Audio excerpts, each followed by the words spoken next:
You Got Gold, that's out in your shops at the moment. They're in the middle of a national tour which includes the Half Moon in Cork on Sunday, that's the 5th, this coming Sunday, and the National Concert Hall on March 26th. But check your local press for details of a venue somewhere near you. You can also catch Sean Celtic Note, isn't that right, in Nassau Street tomorrow at 4 o'clock.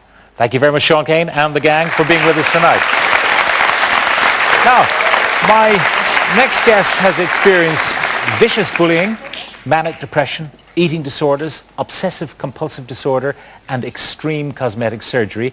And yet, after all of that, her story has a happy ending. And the man she credits with saving her life is her father and poet, Brendan. Will you welcome, please, Doodle Kennelly.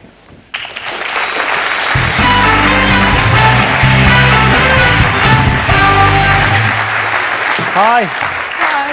How are you? It's good to see you. I'm fine. You're very welcome. Thank you. I didn't fall. You didn't fall. It's a tricky entrance there. Looking at you now, it's hard to believe that you ever had body image issues, weight issues. Well, I'm a master of disguise. When did it start and why? It started, well, definitely in childhood. You know, I mean, it's so easy to slag a child over being fat.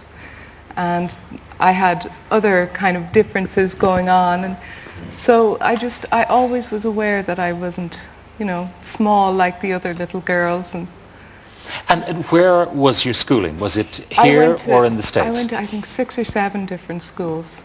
So a lot of different places. I went to 3 primary schools and 3 secondary schools, 2 of them in the States. But it wasn't so bad. The slagging wasn't so bad in senior school, funnily enough. It was in junior school that So in primary school all of this started? Yeah. And you know, were you conscious that you were eating a lot, or were you was that your natural shape as you're growing up? Because kids lose weight and gain weight. Yeah, it was my natural shape, but I expanded my natural shape.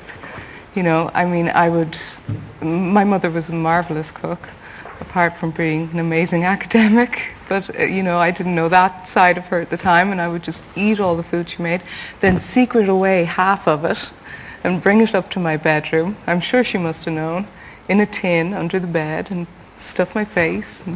And did you ever think, why am I doing this? I mean, you were being bullied because of your shape, and yet you kept on sort of... Not until I hit my teen years did I realize, you know, the consequences of what I was doing.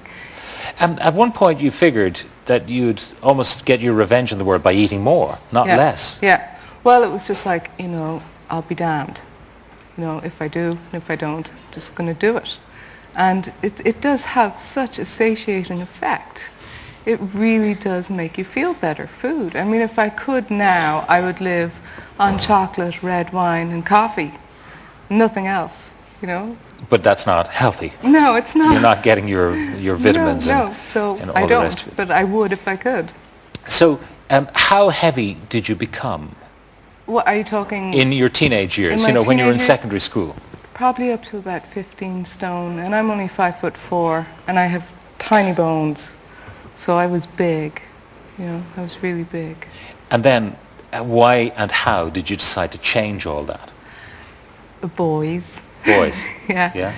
I realized I wasn't being looked at. I was every good-looking boy's best friend, you know. Okay, but not girlfriend. No, but not girlfriend.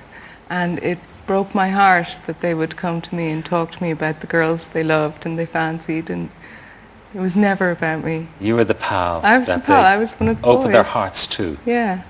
And to get attention from boys, I had to go to the boys who really weren't the nicest and were, you know, kind of abusive and just willing to take advantage of a girl who wanted that feeling of love. All right, so instead of the nice guys, you went to the not so nice guys who took advantage of you and bullied you.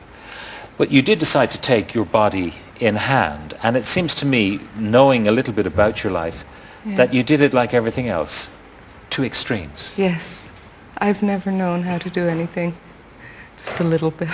So what did you do? I stopped eating. Just like that? Pretty much, yeah. I would bring a salad to school, water, but this was when we first when we first moved to the States, that was what really blew me up.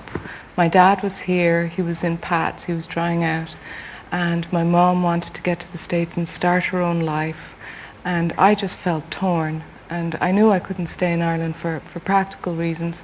I didn't want to go to boarding school. I wanted to be in a home. I said, okay, I'll go to the States. But when I got there, you know, it was 100 degrees. I was already 13 stone. I didn't know anybody. I would lie on the sofa in our rented house and eat apple cider donuts that you can't get here. Yeah.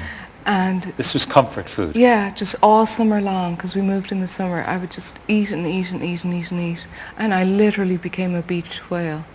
A beached whale. So you're huge. Huge. But then I got stretch marks on my arms over the course of the summer just from them getting so big, so quickly.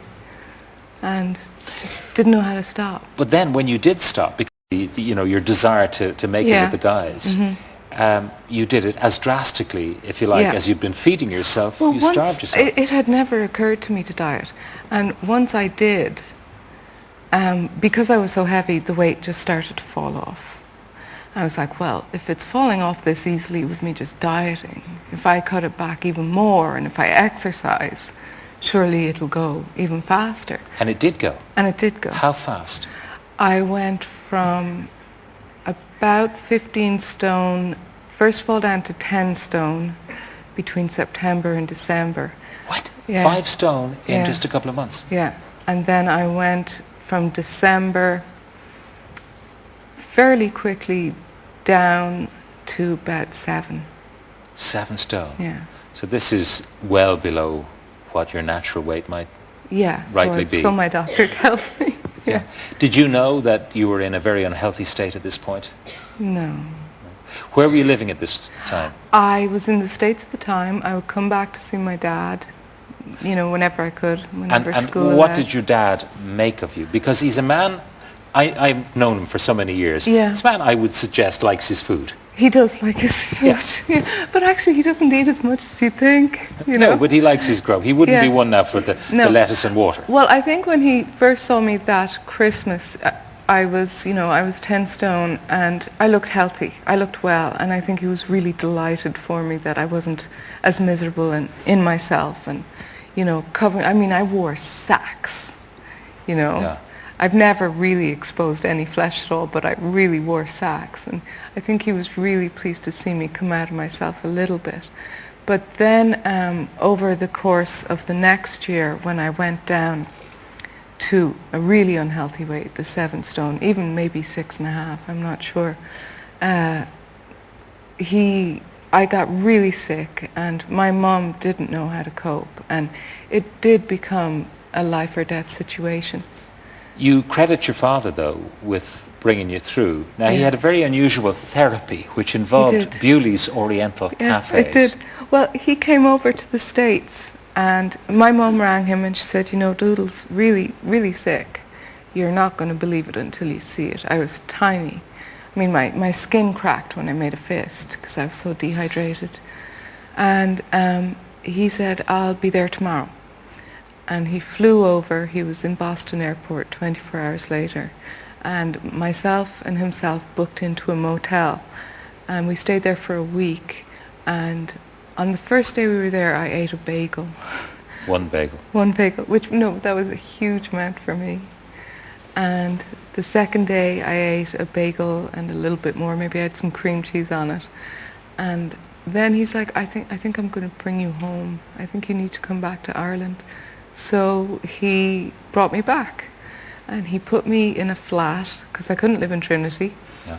Put me in a flat in the Irish Life Centre, and every day, I don't know how he got the time off work, but he did. Every day he'd meet me for lunch in Bewley's, and it was as if he was of the mind, he was saying, I'm going to eat as little as you eat.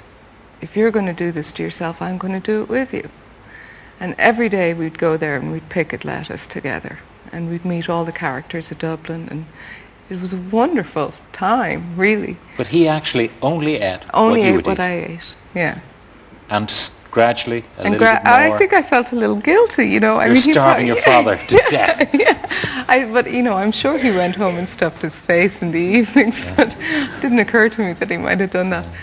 But so gradually I ate a little bit more over the course of a year every day. You got back on track, and I know that you met the love of your life, Yeah. and you have a family. 3 babies, yeah. 3 babies. Yeah. But that wasn't the end of your troubles. No. Because something else emerged